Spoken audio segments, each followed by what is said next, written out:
بسم اللہ الرحمن الرحیم۔ السلام علیکم پیارے دوستو، آج اس ویڈیو میں ہم حضرت آدم علیہ السلام سے پہلے زمین پر کیا تھا اس کا تذکرہ کریں گے۔ حضرت آدم علیہ السلام سے پہلے زمین کی کیا حالت تھی اور زمین پر کن چیزوں کی حکومت تھی، ان کی شکلیں کیسی تھیں، انہوں نے زمین پر کتنا عرصہ حکومت کی، اللہ تبارک و تعالی نے جن کو کس آگ سے پیدا کیا ہے، جن اور نسناس میں کیا فرق ہے، جنات کی حکومت اس دنیا سے کیسے ختم ہوئی، ہمارے پیارے پاکستان کے قدیم شہر ملتان کا اس سب سے کیا تعلق ہے، ملتان شہر کتنا پرانا ہے اور یہ کن حکومتوں کا پایہ تخت رہا ہے۔ پیارے دوستو، ویڈیو انتہائی اہم ہونے والی ہے، لہٰذا سکپ مت کیجیے گا، آپ کے علم میں اضافہ ہوگا انشاءاللہ۔ اب جب کہ دنیا پیدا کی جا چکی، آسمان بنایا جا چکا، زمین بچھائی جا چکی، شامیانہ آسمان میں آفتاب و مہتاب کی کنتیلیں لٹکائی جا چکی، ستاروں کی چمکیلی چمٹیاں ٹانکی جا چکیں، فضا پیدا ہو چکی، ہوا خلق فرمائی جا چکی، اور نور محمدی صلی اللہ علیہ وآلہ وسلم آسمان دنیا پر اپنے فرائض کی ادائیگی میں مشغول ہو گیا، تو خداوند عالم نے زمین کی تعمیر کی طرف توجہ فرمائی اور اسے آباد کر کے اس پر حکومتوں کا سلسلہ قائم کرنا چاہا۔ اس کے لیے اس نے ہزاروں سال کا پروگرام مرتب فرمایا، کبھی اسے آبادی کا شرف بخشا، کبھی خرابے کی صورت میں کر دیا۔ اس طرح مدت مدیر گزری۔ رسول خدا صلی اللہ علیہ وآلہ وسلم فرماتے ہیں کہ حضرت موسیٰ علیہ السلام نے ایک دن بارگاہ احدیت میں عرض کی، میرے پالنے والے، میں یہ جاننا چاہتا ہوں کہ تو نے دنیا کب خلق فرمائی اور اس پر اب تک کتنے اور کس انداز کے دور گزر چکے ہیں۔ ارشاد ہوا، اے موسیٰ، تو نے میرے علمی گہرائیوں کا راز معلوم کرنا چاہا ہے، اسے جانے بھی دو۔ حضرت موسیٰ علیہ السلام نے عرض کی، میرے پالنے والے، یہ درست ہے، لیکن میں چاہتا ہوں کہ میں اس سے واقفیت حاصل کر لوں، میرے مالک ناراض نہ ہو اور مجھے اس کے متعلق بتا ہی دے۔ ارشاد ہوا، اے موسیٰ، میں نے اس دنیا کو بنانے کے بعد سے اب تک لاکھوں سال میں 10 دور سے گزارا ہے۔ مختصر یہ ہے کہ میں نے اس زمین کو 50,000 سال خرابے کی صورت میں رکھا، پھر اسے آباد کیا اور 50,000 سال تک اسے آباد رکھا۔ اس پر سب سے پہلے جس مخلوق کو پیدا کیا، اس کی صورت گائے بیل جیسی تھی، وہ عقل سے بھرپور ہونے کے باوجود میری روزی پر گزارا کرتی تھی اور میری عبادت کی طرف توجہ نہیں کرتی تھی۔ حالانکہ ما خلقت الجن والانس الا لیعبدون، میں نے جن اور انس بلکہ ساری کائنات کو اپنی عبادت کے لیے پیدا کیا ہے۔ جب میں نے اس کی اس نافرمانی کو دیکھا تو آن واحد میں اس ساری مخلوق کو فنا کر دیا۔ پھر 50,000 سال تک یہ دنیا عرض خرابے کی صورت میں رہی اور اس پر کسی مخلوق کو پیدا نہیں کیا۔ پھر میں نے اس دنیا پر دریا خلق کر کے انہیں 50,000 سال تک جاری و ساری رکھا، پھر اسے خشک کر دیا اور اس کے خشک اور ختم کرنے کا طریقہ یہ اختیار کیا کہ ایک جانور پیدا کیا اور اسے حکم دیا کہ اس دریا کو ایک سانس میں پی لے، چنانچہ اس نے سارا دریا کو ایک سانس میں پی لیا۔ پھر میں نے ایک زنبور سے چھوٹا اور بگ سے بڑا ایک مکھی کی شکل کا مکوڑا پیدا کیا اور اسے حکم دیا کہ وہ اسے ڈنک مارے، چنانچہ اس نے اسے ڈنک مارا اور وہ جانور ہلاک ہو گیا۔ پھر میں نے اس زمین کو 50,000 سال خرابے کی صورت میں رکھا، پھر اس میں نرکل جیسی چیز اگا دی اور ساری زمین پر یہی چیز رہی۔ پھر میں نے اس پر کچھوؤں کو پیدا کر دیا اور انہیں حکم دیا کہ انہیں کھا جائیں، چنانچہ انہوں نے سارے نرکل کھائے، پھر انہیں آنے واحد میں فنا کر دیا۔ اس کے بعد زمین 50,000 سال تک خرابے کی صورت میں پڑی رہی، پھر اسے آباد کیا اور بہت سے آدم پیدا کر کے انہیں 1,000 سال میں ختم کر دیا۔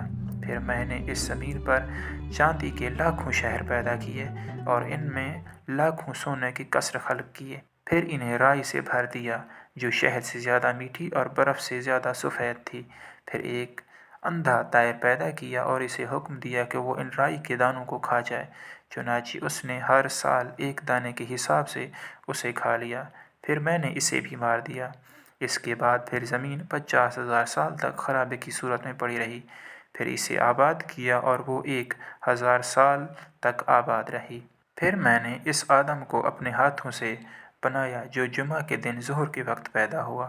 میں نے مٹی سے اس آدم کے علاوہ کسی کو پیدا نہیں کیا، اور اسی آدم کی صلب سے محمد صلی اللہ علیہ وآلہ وسلم کو پیدا کرنے کا فیصلہ کیا ہے۔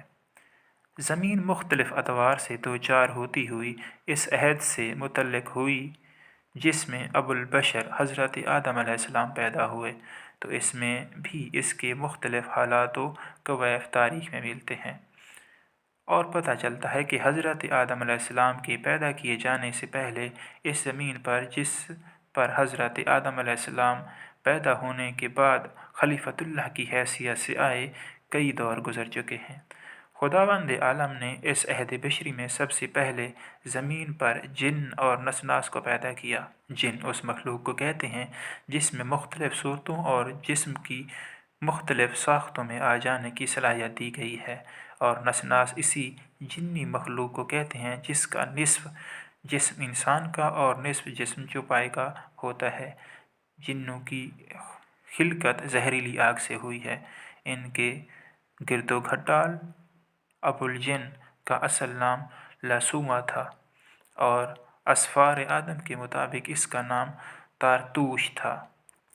جب اس کی نسل زمین کے گوشہ گوشہ میں پھیل گئی اور اس کی اولاد حد شمار سے بہر ہو گئی، تو اللہ تبارک و تعالی نے اسے اور اس کی نسل کو مکلف بنا دیا، یعنی ان پر احکام شریعت نافذ کر دیے اور اپنی اطاعت کا فرمان بھیج دیا۔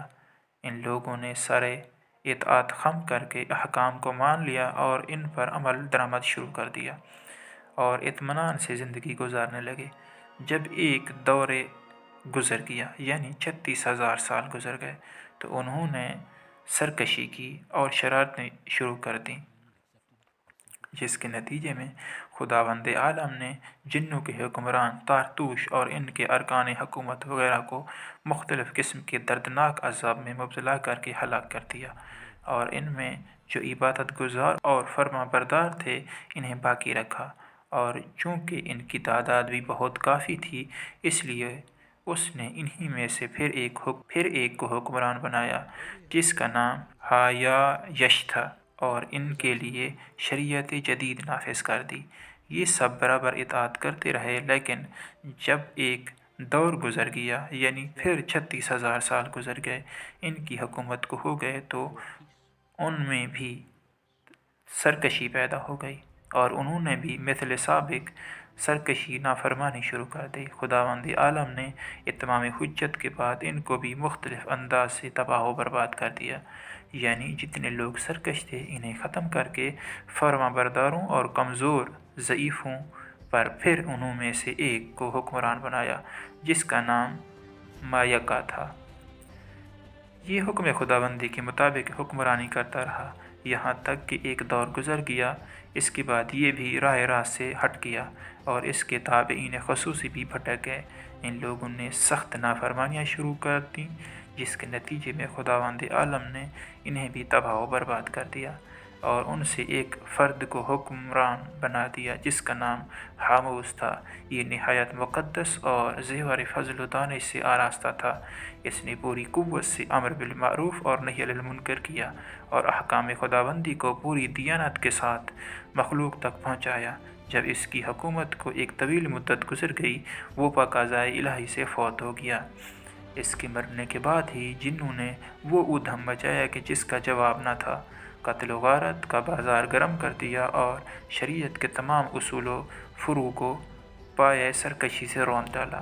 یہ دیکھ کر خداوند عالم نے اور لوگوں کو ہدایت کے لیے مامور فرمایا، مگر انہوں نے کسی کی ایک نہ سنی، یہاں تک کہ ایک دور یعنی 36,000 سال گزر گئے۔ اس کے بعد خداوند قہار نے فرشتوں کا گروہ زمین کے باشندے جنوں کی سرکوبی کے لیے بھیجا، اور حکم نافذ فرما دیا کہ جتنے سرکش اور مرتد ہیں سب کو قتل کر دیا جائے، اور جو سن تمیز کو نہ پہنچے ہوں انہیں گرفتار کر لیا جائے۔ چنانچہ فرشتوں نے حکم خداوندی کے مطابق زمین پر پہنچ کر قتل عام شروع کر دیا اور جنوں کی کثیر ترین تعداد کو قتل کر ڈالا۔ صرف وہ جن بچ گئے جو جزائر میں روپوش ہو گئے تھے۔ پھر انہوں نے ان لوگوں کو جو سن تمیز کو نہ پہنچے تھے گرفتار کر لیا۔ انہیں گرفتار ہونے والوں میں عزازیل بھی شامل تھا۔ وہ فرشتوں کے ہمراہ آسمان پر پہنچنے کے بعد اس کی صحبت میں عرصہ دراز تک رہا اور عبادت گزاری کرتا رہا، یہاں تک کہ اس نے عبادت گزاری میں وہ فروغ حاصل کر لیا کہ ملائکہ حیران رہ گئے اور اپنے فہم و ذکا سے ایسی ترقی کی جو حیرت انگیز تھی۔ ایک روایت میں ہے کہ جب وہ زمین پر تھا اس وقت بھی اپنے لوگوں سے متنفر تھا اور ان کی شرارتوں سے کنارہ ہو کر دامن کوہ میں رہا کرتا تھا۔ غرض یہ کہ وہ ترقی کرتے کرتے اس منزل تک پہنچا کہ ملائکہ کو خدا کی بارگاہ میں عرض کرنا پڑا کہ اے معبود، اس جیسا عبادت گزار ہم میں کوئی نہیں ہے، اس لیے آپ سے استدعا ہے کہ اسے آسمان اول میں بلند درجہ دے دیا جائے۔ چنانچہ فرشتوں کی درخواست منظور کر کے خداوند عالم نے اسے آسمانوں اول میں بلند مقام دے دیا۔ وہ عبادت گزاری نہایت اچھے انداز سے کرتا رہا۔ ایک عرصے کے بعد آسمان دوم کے فرشتوں نے درخواست کی کہ عزازیل کو ہمارے آسمان پر بھیجا جائے۔ وہ دوسرے آسمان پر چلا گیا اور عبادت کا کمال دکھاتا رہا، یہاں تک کہ تیسرے آسمان کے فرشتوں نے خدا سے یہی درخواست کی، وہ بھی منظور ہو گئی اور عزازیل آسمان سوم پر چلا گیا اور وہاں عرصہ دراز تک عبادت و فرما برداری کے جوہر دکھاتا رہا۔ بالآخر ترتیب وار بڑھتے بڑھتے آسمان ہفتم پر پہنچ گیا۔ پھر خداوند عالم نے اس کی زیر کی اور کمال ذاتی کی وجہ سے اسے معلم الملائکہ بنا دیا۔ اب اس کے فرائض عبادت میں ایک فریضہ یہ بھی بڑھ گیا تھا کہ وہ ملائکہ کو تعلیم دیتا رہا۔ عزازیل کی مجلس وعظ عرش عظیم کے نیچے منعقد ہونے لگی اور اس کے لیے یہ انتظام تھا کہ یاقوت کا منبر بنایا گیا تھا اور اس کے سر پر نور کا علم لہرایا گیا تھا۔ اس کے وعظ میں اتنے کثیر و تعداد فرشتے شرکت کرتے تھے کہ ان کی تعداد خدا کے سوا کسی کو معلوم نہ تھی۔ بہرحال وہ بڑی شان و شوکت اور نہایت عبادت خدا کرتا رہا اور ملائکہ کو تعلیم دیتا رہا، یہاں تک کہ ایک طویل مدت گزر گئی۔ عزازیل اپنی پوری شان و شوکت اور عزت و حرمت کے ساتھ اطاعت باری تعالیٰ اور تعلیم ملائکہ میں مشغول رہا، یہاں تک کہ اس کو کافی مدت گزر گئی۔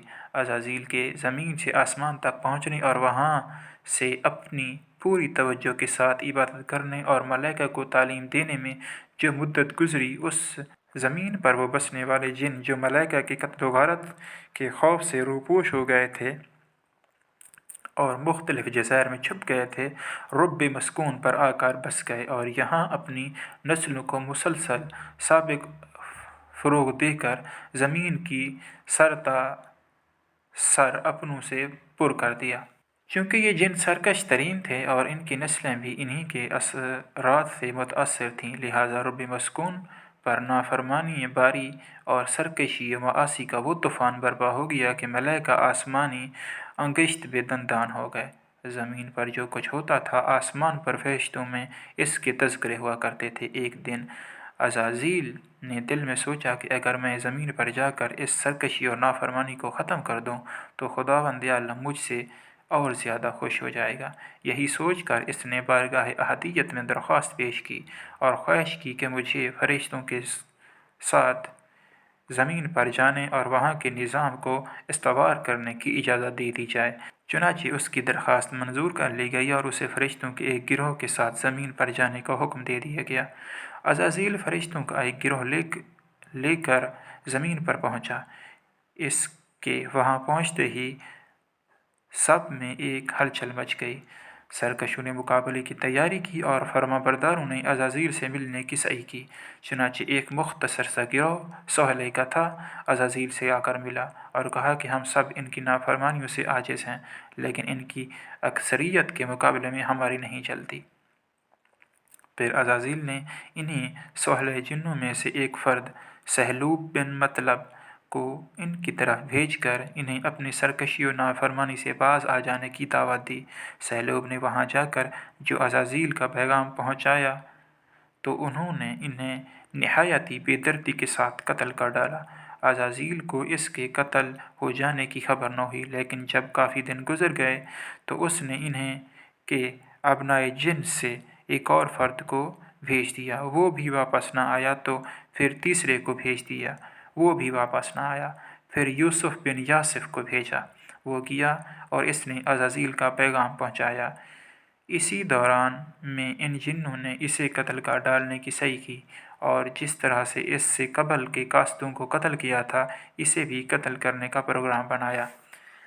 یوسف کو جب اپنا انجام کا معلوم ہوا تو یہ وہاں سے نکل بھاگنے کی صحیح کرنے لگا، یہاں تک کہ کسی نہ کسی صورت سے نکل کر بھاگا۔ یوسف نے عزازیل کو ساری داستان سنائی اور بتایا کہ مجھ سے قبل جن جنات کو بھیجا گیا تھا وہ بھی سب قتل کر دیے گئے۔ یہ سن کر ناری مخلوق عزازیل آگ بگولا ہو گیا، اور اس نے بارگاہ احدیت میں عرض کی، مالک اگر حکم ہو تو میں اس سرکشی کا انجام اور ان کو سزا دینا چاہتا ہوں۔ خدا نے اجازت دی اور عزازیل ملائکہ کا لشکر عظیم لے کر بڑھا اور تقریباً تمام ہی جنوں کو قتل کر ڈالا۔ جو جان بچا کر بھاگ گئے وہ بچ گئے، باقی ساری زمین پر صرف وہی لوگ رہ گئے تھے جو خدا کے فرما بردار تھے۔ عزازیل نے نافرمان جنوں سے زمین کو صاف کرنے کے بعد زمین کی حکومت سنبھال لی، اور ایک روایت کے مطابق اس نے اپنی حکومت کا پایہ تخت ہسپور کو قرار دیا، جو بعد میں پیک پور کے نام سے موسوم ہوا اور اب ملتان کہا جاتا ہے۔ اور وہ یہ دعویٰ اعلان کرنے لگا کہ بس میں ہوں اور کوئی نہیں ہے، یعنی اس کائنات خداوندی میں وہ چاہے آسمان ہو یا زمین، مجھ سے بہتر نہ کوئی علم و عمل کے اعتبار سے ہے اور نہ ہو سکتا ہے۔ اب اگر ایسی صورت میں خدا نے اس عظیم سلطنتی عرضی سے مجھے بے دخل کرنا چاہا اور یہاں کے لیے کسی اور کو مقرر کرنا چاہا تو میں اس کی مخالفت کروں گا اور کبھی تسلیم نہ کروں گا۔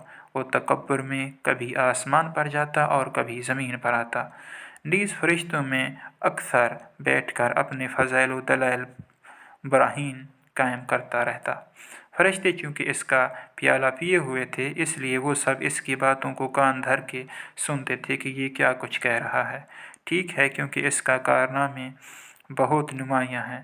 اسی دوران میں فرشتوں کے ایک گروہ کی نگاہ لوح محفوظ پر پڑی، جس میں لکھا ہوا تھا، عنقریب ایک مقرب بارگاہ احدیت سے نکال دیا جائے گا اور اس پر لعنت کی جائے گی۔ وہ جب لوح محفوظ کو دیکھ کر واپس آئے تو عزازیل نے ان کے چہروں پر کچھ اچھے اثرات نہیں دیکھے، تو پوچھا کہ غمگین کیوں ہو؟ انہوں نے لوح محفوظ میں جو کچھ لکھا دیکھا تھا بیان کر دیا۔ اس نے جواب دیا کہ اس کا تعلق ہم لوگوں سے نہیں ہے، تم گھبراؤ نہیں، میں نے لوح محفوظ میں عرصہ ہوا ہے اسے دیکھا تھا لیکن کسی سے بیان نہیں کیا تھا۔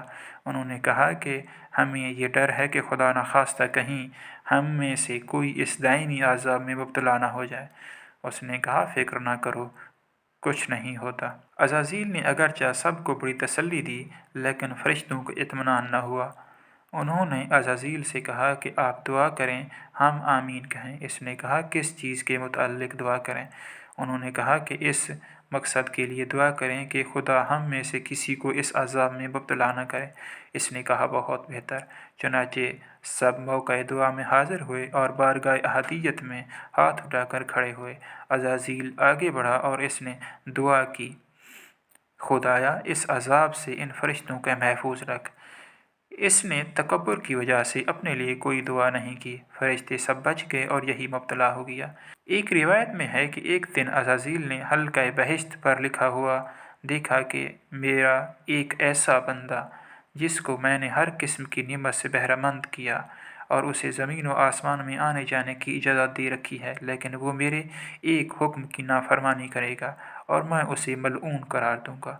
عزازیل نے جب اس عبارت کو دیکھا تو کہنے لگا، ایسے بندے پر ضرور لعنت کرنی چاہیے، اور وہ بھی 1000 سال تک ایسے بندے پر لعنت کرتا رہا۔ اور ایک روایت میں ہے کہ عزازیل نے لوح محفوظ میں اعوذ باللہ من الشیطان اللعین الرجیم لکھا ہوا دیکھ کر خدا سے درخواست کی کہ مجھے بتا دو وہ شیطان رجیم کون ہے تاکہ میں اسے ہلاک کر دوں۔ خداوند متعال نے فرمایا ان قریب تجھے معلوم ہو جائے گا۔ ایک اور روایت میں ہے کہ جب عزازیل کو معلوم ہوا کہ ایک بندہ جو نعمتوں سے بھرپور ہوگا خدا کی نافرمانی کرے گا اور خدا اسے اپنی بارگاہ سے نکال کر ابلیس رحمت خدا سے مایوس قرار دے گا تو اس نے 1 سال تک اپنے سجدوں میں لعن اللہ علی ابلیس کہتا رہا اور وہ یہ نہ سمجھ سکا کہ کس پر لعنت کر رہا ہے۔ اسی دوران میں خالق عالم نے ارشاد فرمایا انی جاعل فی الارض خلیفہ، میں زمین میں اپنا ایک خلیفہ بنانے والا ہوں، اور جو خلیفہ بنایا جائے گا اس کی تعمیر جسمانی مٹی سے کی جائے گی اور اس کی نسل سے انبیاء و مرسلین اور ائمہ طاہرین ہوں گے۔ یہ سنت ہے کہ شیطان بھڑک اٹھا اور آپے سے بیر ہو کر بولا خلافت عرضی کے لیے مجھ سے بہتر کون ہو سکتا ہے جسے میری جگہ پر لایا جا رہا ہے، اور پھر ایسی صورت میں جب کہ وہ بنایا بھی مٹی سے جائے گا، میں آگ سے پیدا ہوا ہوں وہ مٹی سے بنے گا، وہ مجھ سے افضل کیوں کر ہو سکتا ہے۔ اس کے دیکھتے ہی دیکھتے فرشتوں نے بھی عاجزانہ انداز میں زمین کی گزشتہ مخلوقات کی حالات کی روشنی میں عرض کیا خدایا کیا زمین میں ایسی کو خلیفہ بنائے گا جو اس میں فساد برپا کرے گا اور قتل و غارت سے زمین کو رنگین کر دے گا۔ اے مالک ہم تیری تسبیح و تقدیس کرنے والے موجود ہیں، اگر تو ہم میں سے خلیفہ بنا دے تو کیا بہتر نہ ہوگا؟ خداوند عالم نے فرمایا انی اعلم ما لا تعلمون، جو میں جانتا ہوں تم نہیں جانتے۔ یہ سن کر فرشتے اپنی جرأت سوال پر شرمندہ ہو گئے اور وہ بارگاہ احدیت میں استغفار کرنے لگے، لیکن عزازیل اپنی آہٹ پر اڑا رہا اور سرتابی کرتا رہا یہاں تک کہ عزازیل سے شیطان اور شیطان سے ابلیس بن کر ہمیشہ کے لیے رحمت خدا سے مایوس ہو گیا۔